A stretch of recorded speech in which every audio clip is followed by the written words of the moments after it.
नमस्कार मित्रांनो आणि मैत्रिणींनो, रेश्मीनाथ या मराठी चॅनलमध्ये तुमच्या सर्वांचे स्वागत आहे. एक लग्न असेही भाग 11.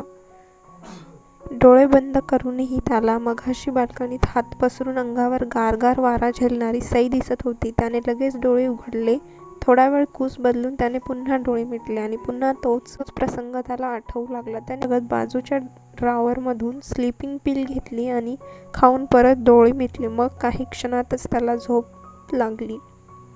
सुलोचनाने सांगितल्यामुळे सई सकाळी लवकरच उठली आणि तसंही तिला लवकर उठायची अगोदरच सवय होती. घरातील सगळी काम जी करावी लागत होती तिने अगोदर तिची अंघोळ करून घेतली आणि साधी साडी घालून ती ओले केस टॉवेलने पुसत त्यांना हाताने झटके मारत होती.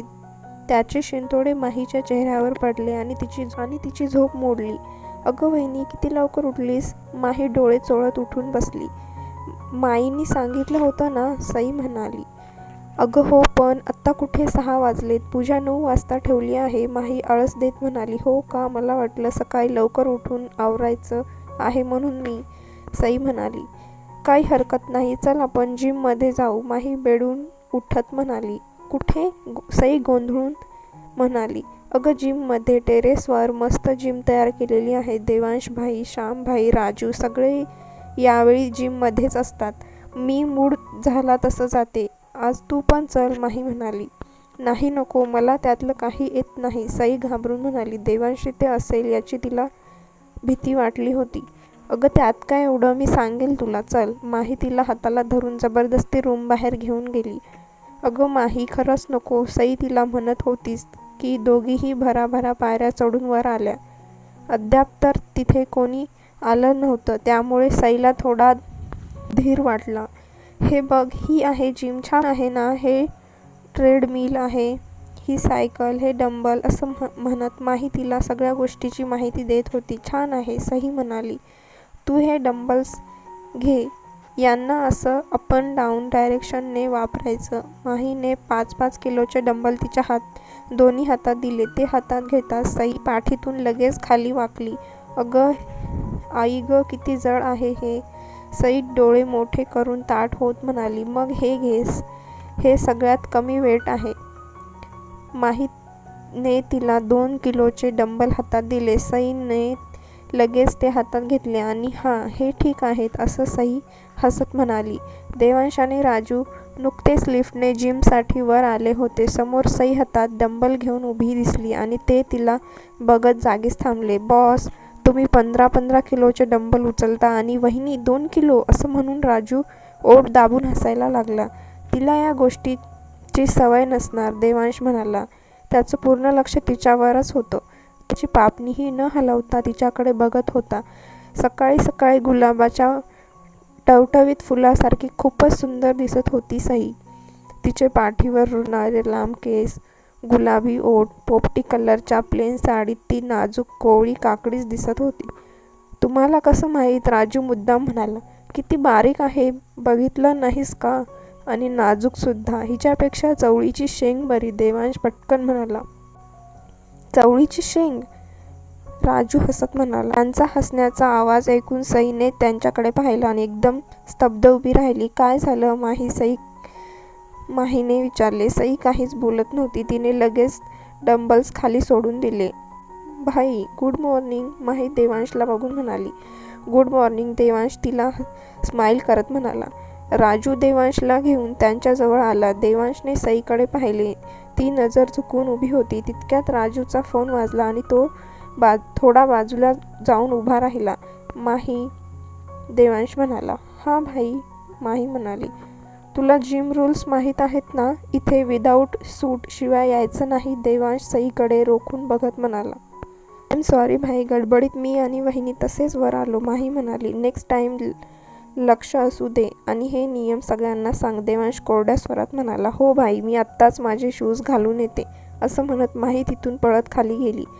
बिचारी सई एकटीच अवघडल्यासारखं तिथे उभी होती. भीतीने तिच्या हाताच्या चुळबुळ वाढली होती. तिलाही तिथून निघून जावंसं वाटत होतं, पण जाणार कसं? देवांश तिच्या एकदम समोर जो होता, पण जरा अजून थोडा वेळ तिथे उभी राहिली तर कदाचित तो अजून काहीतरी टोचून बोलेल म्हणून ती भीतभीतच तिथून जात होती, पण जाताना तिचा पाय डंबलवर पडला आणि ती त्यावरून घसरून काही सेकंदातच ती देवांशच्या मांडीवर होती. भीतीने तिने डोळे गच्च मिटून घेतले होते. तिचा एकदम असा अंगावर येण्याने तोही दचकला, पण लगेच त्याने तिला कमरेत हात घालून सावरले.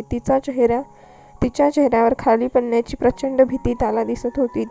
तिच्या इतक्या जवळ येण्याने तिचा नॅचरल ब्युटी स्मेल त्याच्या नाकात घुसत होता. अगोदरच सकाळची गुलाबी थंडी आणि त्यात स्पर्श होत असल्याने त्याच्या अंगावर शहारे आणत होते. छातीपर्यंत आली होती. तिच्या हृदयाची होणारी धडधड त्याला स्पष्ट जाणवत होती. तिच्या नाकातून निघणारा तो गरम श्वास त्याच्या टी-शर्टमधूनही त्याला जाणवत होता. नरम मुलायम मखमली ओठ त्याला अलगद त्याच्या छातीवर विसावले होते. त्याच्या स्पर्शामुळे तो आता अधिकच रोमांचित अस्वस्थ होत होता.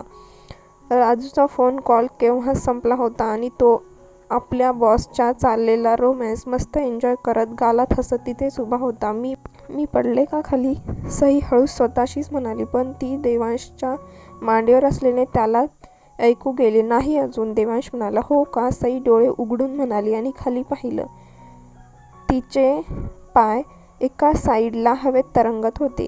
तिने गोंधळून वर चेहरा करून बघितलं तर देवांशचा निर्विकार चेहरा पाहून अजूनच घाबरली आणि गडबडून त्याच्या मांडीवरून उठत होती की तिचे काही केस त्याच्या गळ्यातील लॉकेटमध्ये अडकले आणि तिच्या केसांना वेदना झाल्या. एक झटका देत त्यांचा त्रास सईला होत होता. ती परत त्यांना झटका देत होती. तिला अजून त्रास होत होता, त्यामुळे ती आता रडकुंडी आली होती. स्टॉप! देवांश तिचा त्रासिक हावभाव पाहून म्हणाला. ती लगेच सावधान पोझिशनमध्ये स्तब्ध बसून राहिली. आता देवांश खूप काही बोलेल याची तिला अजून भीती वाटत होती. जास्त खेचू नकोस, अजून त्रास होईल, देवांश हळूच म्हणाला. त्यावर तिने चमकून त्याच्याकडे पाहिले. Can I? असं म्हणत देवांश अडकलेल्या केसांना हात लावला. तो लॉकेटमध्ये अडकलेल्या केस सोडवत होता आणि ती काही न बोलता तशीच त्याच्याकडे बघत होती. राजूने लगेच मोबाईलमध्ये त्यांचे फोटो क्लिक केले. बॉस वहिनीकडे आकर्षित होतोय. चांगलं आहे. यांची लव्ह स्टोरी आता लवकरच सुरू होणार आणि माझ्या बॉसला त्यांच्या हक्काचं प्रेम मिळणार, राजू त्यांना बघून मनात म्हणाला. तितक्यात माही शूज घालून वर पळत आली. स्टॉप! राजू हळूच तिला म्हणाला. काय झालं? माही गोंधळून म्हणाली. लुक देअर, राजू म्हणाला. मग माहीने समोर पाहिलं तर सई आणि देवांश एकमेकांच्या डोळ्यात हरवले होते. हे कधी झालं? माही म्हणाली. आत्ताच, राजू हसत म्हणाला. काय सुरू आहे? श्याम त्यांच्या जवळ येत म्हणाला. आणि वहिनीचा रोमांस, माही डोळे मिचकावतच म्हणाली. आता श्यामही त्यांना पाहत होता. डन, देवांश म्हणाला. त्याने लॉकेटमधून तिचे केस सोडवले होते. सई अजूनही त्यालाच पाहत त्याच्या मांडीवर बसून होती. तुला असंच दिवसभर माझ्या मांडीवर बसायचं आहे का? देवांश म्हणाला. तसं ती गोंधळून भानावर आली. नाही, सई म्हणाली. सॉरी. त्यावर सई लवकर उठली आणि लगेच तिथून निघाली. सिल्ली गर्ल, देवांश म्हणाला आणि डंबल घेऊन त्याने त्याचं वर्कआउट सुरू केलं. सईला समोर श्याम, माही, राजू ला पाहून खूपच लाज वाटली आणि ती तशीच खाली पळून गेली. माही तिला खूप हसत होती. ची सगळी तयारी झाली होती. सुलोचनाने जे साडी आणि दागिने सईला घालण्यासाठी दिले होते ते घालून सई छान तयार झाली.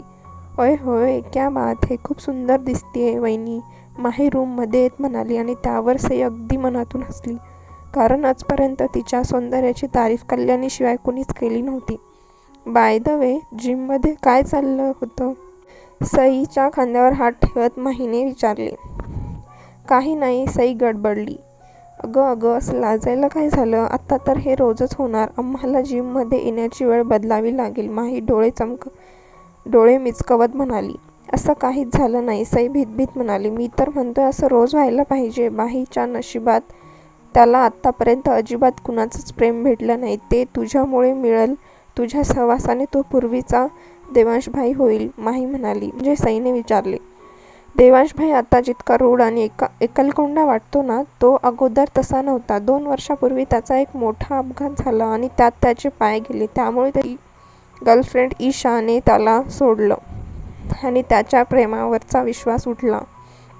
लहानपणी आई सोडून गेली आणि जिच्याबरोबर आयुष्य काढायचा विचार केला होता तिने त्याच्या अपंगत्वामुळे त्याची साथ सोडली, नातं तोडलं, माही म्हणाली. हे ऐकून सईला देवांशबद्दल खूप वाईट वाटले. घरात आई बाबा सोडले तर ही कुणाला आवडायची नाही आणि देवांश त्याच्या अपंगत्वामुळे कुणाला आवडला नाही.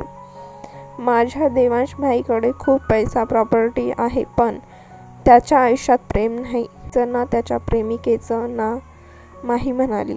सईला देवांशबद्दल आता सहानुभूती वाटायला लागली. खूप हळवी होती. इमोशनल. कुणाबद्दल काही कळालं तर लगेच तिला त्यांच्याबद्दल वाईट वाटायचं. असंच असते चांगल्या साफ आणि निर्मळ मनाची लोक, इतरांच्या दुःखात दुःखी आणि सुखात सुखी. सई अगदी तशीच होती. मला सगळं सांगशील, सई आधीरतेने म्हणाली. यावर आपण नंतर निवांत बोलू, आत्ता पूजेची वेळ होतीये, माई ओरडेल. माही तिच्या गालाला हात लावून म्हणाली. हो चल, सई गोड हसून म्हणाली. दोघीही खाली जाण्यासाठी निघाल्या. वहिनी, माही म्हणाली. हां, सई म्हणाली. सोडून जाणार नाहीस ना, माही हळव्या आवाजात म्हणाली. अजिबात नाही. हे लग्न होण्यामागे काहीही कारणे असतील पण माझी आणि तुझ्या देवांश भाईची गाठ आता बांधली गेली आहे, ती मी नाही सुटू देणार.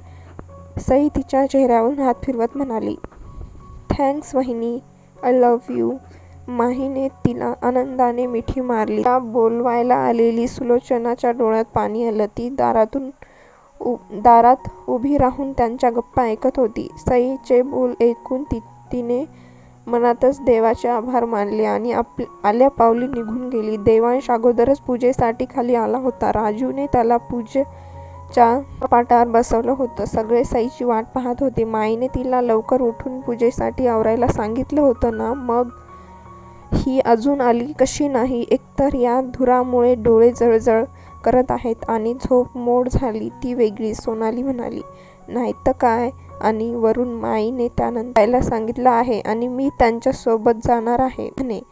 किती अन्याय हा आहे, तारा म्हणाली. त्यावर श्याम हसत होता. हसू नको, 300 पायऱ्या चढायच्या आहेत. जोक आहे का, तारा वैतागत म्हणाली. पण माईचा हुकूम आहे त्यामुळे जावं तर लागेल ना आत्या, श्याम दात काढत म्हणाला. हो ना रे, वहिनीचं बरं आहे, विधवा असल्याने तिला कोणत्याच विधी कराव्या लागत नाहीत. तारा बोलण्याच्या ओघात बोलून गेली आणि लक्षात येताच दाताखाली जीभ चावली. सोनाली रागाने तिच्याकडे बघत होती. सॉरी, तारा म्हणाली. मी विधवा आहे पण तुम्ही सुवासिनी असून सुद्धा विधवेसारख्याच आहात. कितीतरी दिवसापासून नवऱ्याला आणि मुलाला सोडून इथेच पडून आहात आणि का आहात हे सांगायची गरज नाही, सोनाली कुत्सित हसत म्हणाली आणि श्यामला घेऊन दुसरीकडे निघून गेली.